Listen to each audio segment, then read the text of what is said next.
Another false lead followed by the police, Holmes? Yesterday's Times says that a John Fitzgerald, who had claimed responsibility for the murder of Annie Chapman, has finally been released. He was, it says, lying. That's of little importance, Watson. It's incredible. It's been more than 3 weeks since the murderer struck, and the tension is as strong as ever. The press won't stop talking about him, and people are still full of fear. Perhaps the killer got what he wanted, people talking about him, and has chosen to stop committing crimes. What do you think, Holmes? I doubt it, Watson. Everything leads me to believe that he is in hiding and waiting for the right moment. The area is packed with police, and that would obviously hamper his work. You think he will start again, Holmes? I have every reason to believe nothing will stop him short of his arrest or his death. Sadly, our investigation has reached a dead end, and I fear that we'll need another victim to get back on track. Yes, how awful. And what of the case of the burnt mat? Have you resolved that? Oh, that's a matter of little interest, and resolving will be of no benefit, above all to Miss Fleming. Ha! I hear the footsteps of my faithful Wiggins on the stairs. The game is afoot again, Watson. Mr. Holmes, the scribbler resurfaced. At last word, Pounce saw him racing to Central News Agency where he works. Excellent, Wiggins. And still nothing on the doctor? Sorry, Mr. Holmes. He's one sleek yank, but we'll find him. Good work. Here's something for you. I must leave you, Watson. If I can get my hands on this bulling, I will have much more interesting news on the bothersome Tumblety. I have only to change. If you can, Watson, I entreat you to stay here and await my word. We may not be more than two when the time to act comes. You can count on me, Holmes.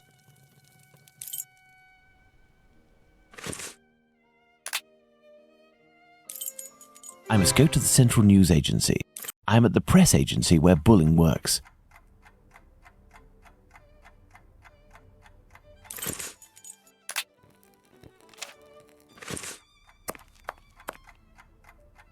Good evening. I'm looking for Tom Bulling, the journalist. He isn't here.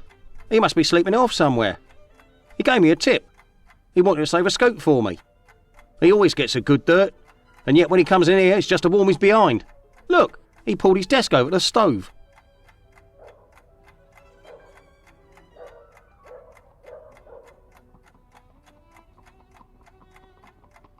Listen, Scoop, I'm bringing it over. Only if Bulling isn't here, I'm leaving.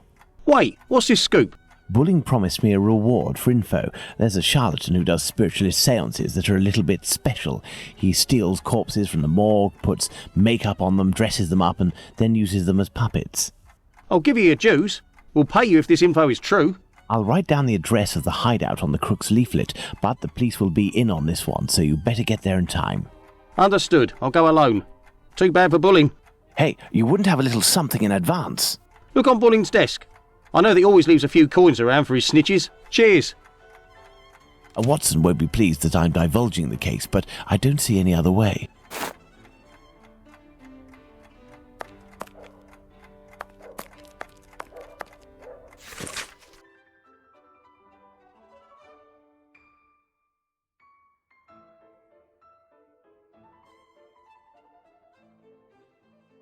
Bulling's boss, Mr. Moore, seems to be protecting the journalist.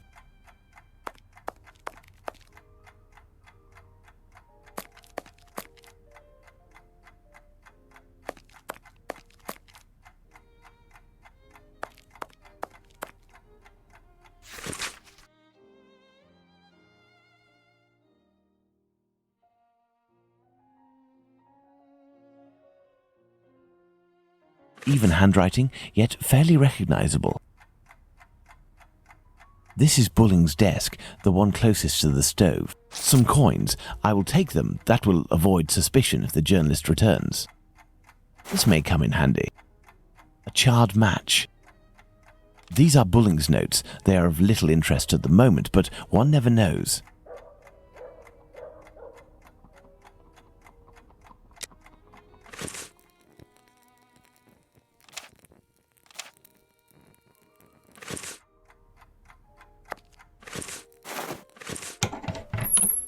A torn piece of blotting paper. Curious. Curious, it looks like someone wanted to destroy this piece of blotting paper that had red ink on it. I can make out a few more letters, but backwards. I need something to help me.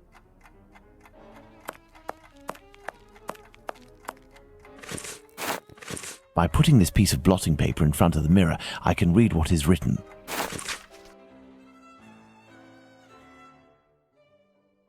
Apparently, our journalist gets his information by telephone too. Sadly, the name is almost erased. If I telephone one of Bulling's contacts pretending to be his assistant, I might learn something of interest.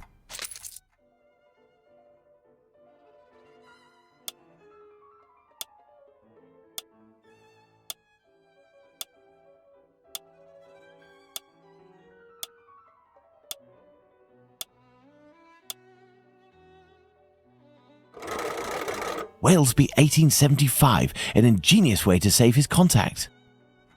Central, Walesby 1875, if you will. Thank you, I will wait. Walesby, I am listening. Hello, my dear man. I'm calling on behalf of Tom Bulling. Bulling? So you know where this hypocrite, this liar, this... Not at all. He is currently unobtainable. In the meantime, he has left me with a note asking me to pursue his work, and he told me that you were aware... That's just great. I dropped everything off at his agency, but he didn't even bother to do the same for me. Tell me he at least gave you the information that I was asking in return. I am ready, sir. I'm listening. Do the police have a suspect for the bizarre theft of cigarettes and carrots that took place at the Commercial Street Market?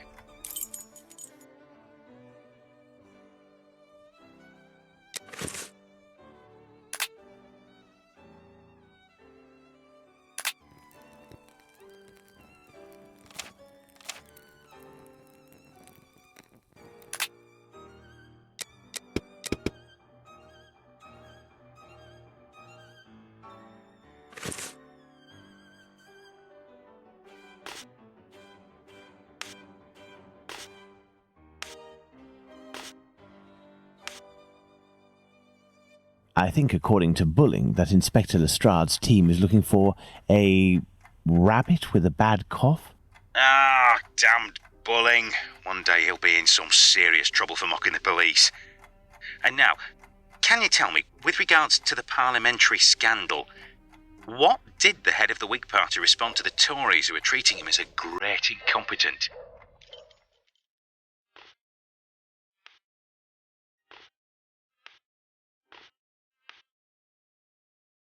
According to Bulling, the head of the Whigs said, "Vote for me, I will be your best representative." Good. That'll make for a good paper. There is one last question.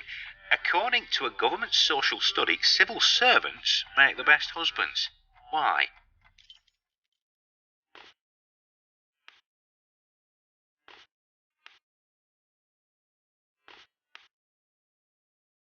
I believe I can confirm that it is because civil servants aren't tired and have already read the paper when they come home from work.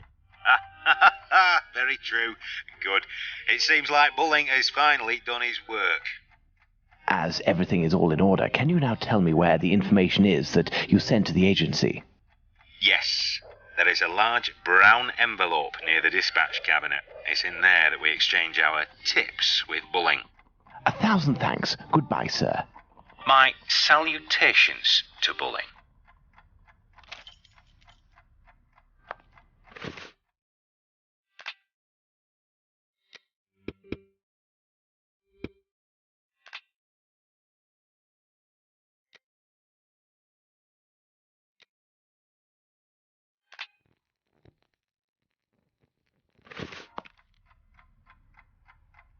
There are several documents in this file. Let's see.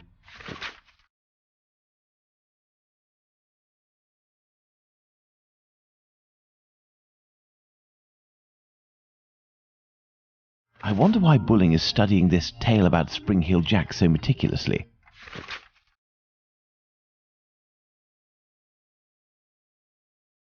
What does that mean?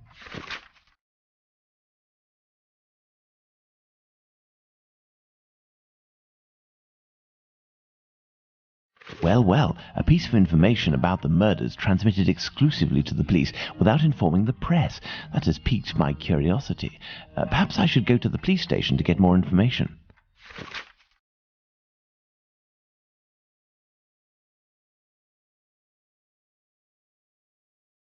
What does that mean? I've inspected everything, but there's no sign of bullying. He must have dashed off to his HQ, the Wasp's Nest. However, before I go to see him, I should find out about this mysterious information. It could help me get something out of the journalist. To the police station, then. Let's go to the police station.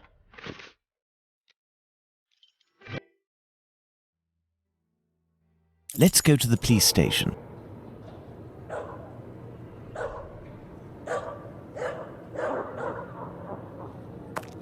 Come, come. Back again, are we? Come this way, good man. The inspector has a few questions to ask you. Here is the man, Inspector. Congratulations, Humphreys. So, my lad, one would say that you owe us a bit of an explanation for having left something with us. What is your full name and profession? Sherlock Holmes, consulting detective. Well, how about that? Mr. Holmes, can you explain this get-up? Your presence in the neighbourhood despite my instructions, as well as this most opportune restitution of jewels? Firstly, I should tell you that not being under your command, I never understood what you said as an order, but rather as advice. I thought I would be wise to follow them to a certain extent. I intended to explain the stolen goods sooner or later. My presence here will allow me to fill you in on a few conclusions that... If it is in regard to the Whitechapel murders, it won't help us much. We have no doubt that we will be revealing the identity of the murderer to the people in the area in a day or two. I'm impressed, Inspector, and I offer you my sincerest congratulations. Nonetheless, you should investigate a certain doctor.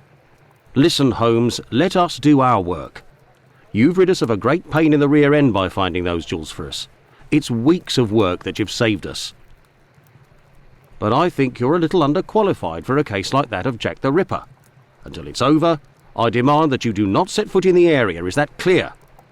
I take note of your advice, Inspector. You mentioned Jack the Ripper. Pardon me, but you know the name of the murderer? Oh, it's from a letter that the Central News Agency sent our way. It was written by the killer. And even if it can't be proven, it must be recognised that the signature is striking. This information is confidential, and I would ask you to keep it to yourself, Holmes. Can I have a little look? Out of mere curiosity, Inspector. Then I shall disappear.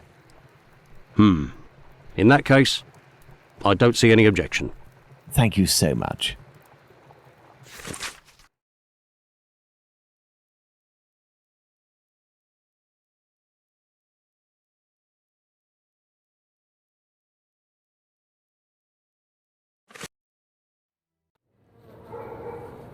Me? Not up to discovering who Jack the Ripper is? Well, we'll soon find out, won't we, Inspector Abberline? I know who wrote the Dear Boss letter signed Jack the Ripper that Inspector Abberline gave me, and, above all, I now know why. This Tom Bulling was inspired by this fantastical character to build a myth out of the Whitechapel killer. Perhaps he would be receptive if I shared my discovery about him and prevent him from accusing Squippy. I must find him at once. My best bet would be to try my luck at the pub.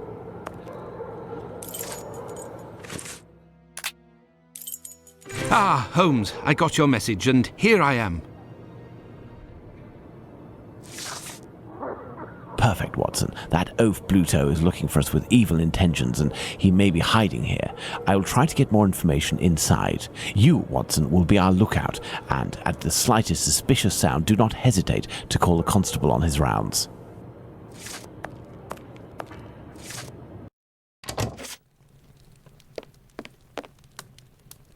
Good evening, Mr. Bulling. We know each other? No, however, I have some information that may be of interest to you. Talk, my friend. A pint for you if what you say is worth something. Does it have to do with the Whitechapel murders?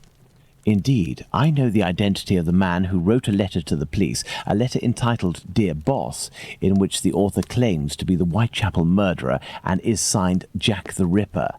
What? It's a journalist who was inspired by Spring-Heel Jack in order to strengthen the credibility and the seriousness of his agency.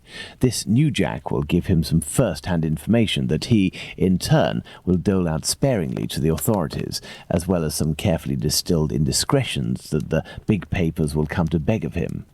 He plays both sides off against one another and becomes the chief orchestrator of the rumour. He wrote this letter in this very spot, and he has red ink on his fingers. Like you. What exactly are you after, my friend? You've been threatening a certain Squibby to distribute a telegram naming him as a possible suspect in these murders in revenge for an old feud. I would suggest you don't write this note, and that you leave Squibby alone. I'd forgotten about the existence of that rapscallion. I threw that at him when I was visiting the station to get the dope. You should have seen his face. You must also stop sending these letters that waste the authorities' precious time. Right, well, I don't even know what you're talking about. I have a great relationship with the Bobbies. Just ask around. I don't have to answer to nobody. Now leave me alone. Farewell, sir. Good riddance.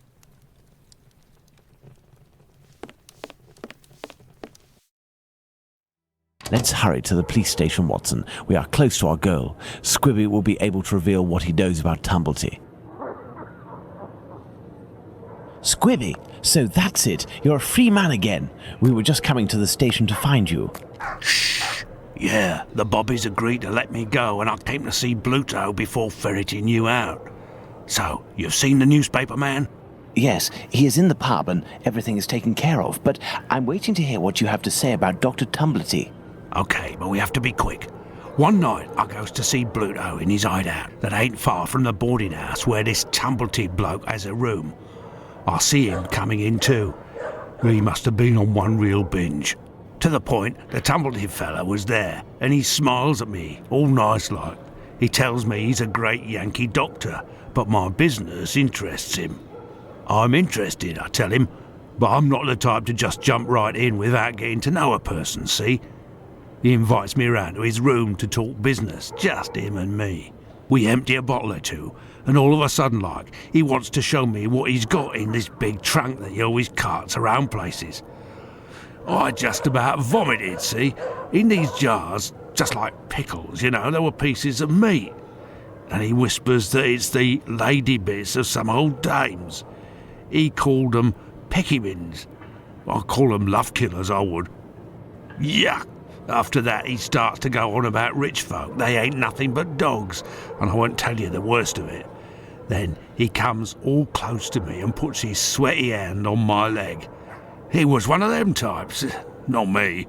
I don't wait a second before I give him a good thrashing, and I start running and let go of him, and he still wants to see me again, just to talk business. But then I had to do time, so business. Do you know where he can be found? Why, ain't he in his digs? Maybe he got to liking life behind bars too. I heard that in some jobs there's a way to. Thank you for your information, and we'll meet again, my friend. Here is the sum I promised to get you out of London. Ciao, fella. I've just got a little score to settle with Bluto, and I'm heading for the country.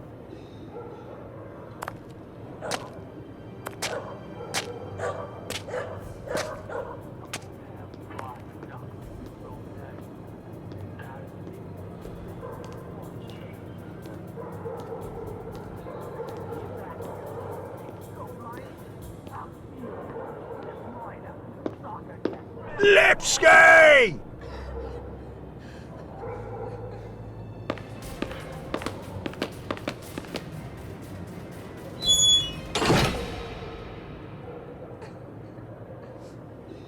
My dear Watson, we must strike while the iron is hot. We have avoided meeting Dr. Tumblety until now.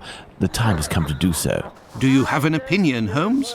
We must assure ourselves that the factor collector of female organs and a murderer who removes said organs are resident in the same area at the same time is nothing more than coincidence. I thought that you wouldn't bring me back your keys. Oh, it's you, Mr. Holmes. Good evening, Dr. Watson. Indeed, it is I again. One of your tenants left without returning his keys? Yes, it's Dr. Tumblety whom we spoke about. Shortly after your last visit here, some constables came and asked me a few questions regarding him. Barely had they left than the doctor came barreling around a street corner and rushed up into his room upstairs. A little while afterwards, while I was tidying, I heard a thud in his room and a rush down the stairs. He left with most of his bags, but without returning his keys. You can go up and see if you wish. The door is still open.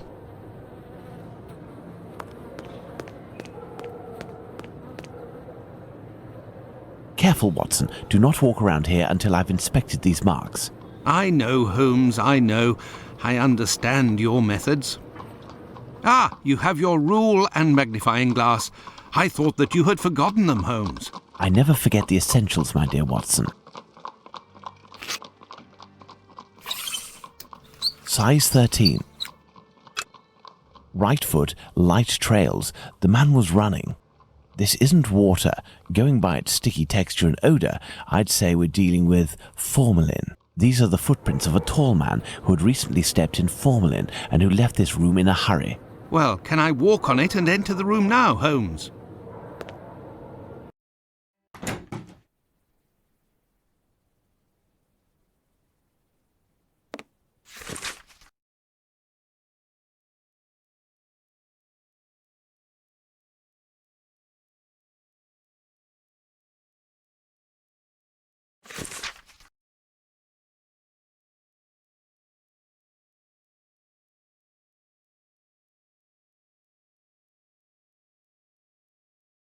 This Dr. Tumblety seems to be attracted to men more than women, that much is clear.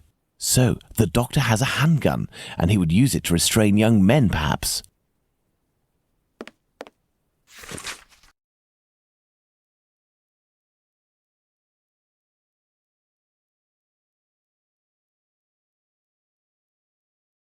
If this letter is addressed to him, it would appear our doctor is a veteran of the American Civil War.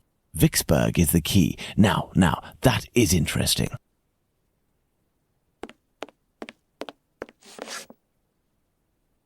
Going by its size, this enormous trunk must be a wardrobe. These brackets are rather unusual. What do you think, Watson? Let's see, Holmes. These are the names of the battles from the American Civil War. Let's see. 5 latches, each fitted with a 6-number combination system.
Elementary.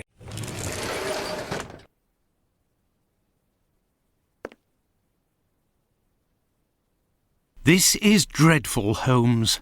This trunk contains 4 jars in which organs are floating. Watson, can you tell me at a glance what these organs are? I would say that they are parts of female reproductive organs. Are these specimens fresh?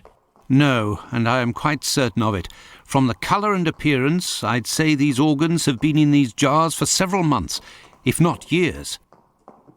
Let's go to Baker Street. Is there someone here? Yes.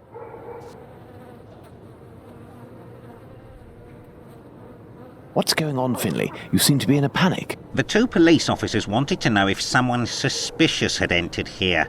The Whitechapel killer has struck again. And if I understood correctly, he killed 2 women in the past few hours. Where? I don't know. The police didn't tell me anything.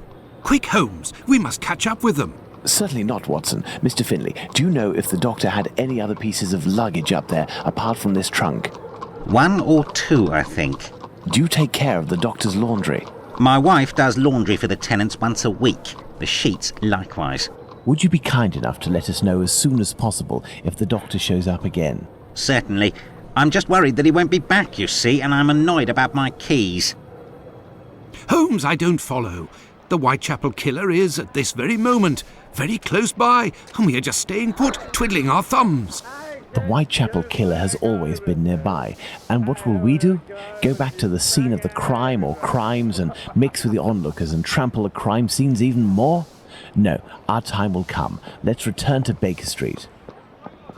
Let's go back to Baker Street. Home, sweet home.